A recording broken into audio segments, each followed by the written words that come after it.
మహారాష్ట్రలోని గడ్చిరోలి జిల్లాలో 12 మంది మావోయిస్టులు మహారాష్ట్ర సీఎం దేవేంద్ర ఫడ్నవీస్ ముందు లొంగిపోయారు. వారి నుంచి ఆయుధాలు తదితర సామగ్రిని పోలీసులు స్వాధీనం చేసుకున్నారు.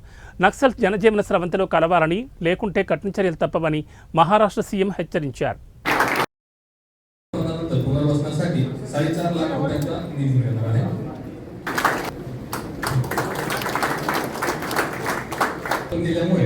पुनर्वसनासाठी केंद्र व राज्य शासनामार्फत एकूण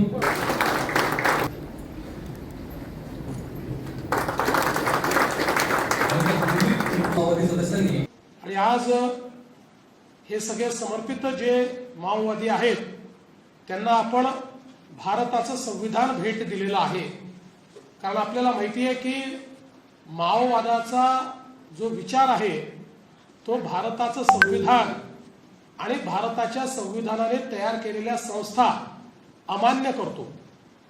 आणि म्हणूनच त्यांचं आत्मसमर्पण त्यांनी केलं. याचा अर्थ काय आहे तर त्यांनी आज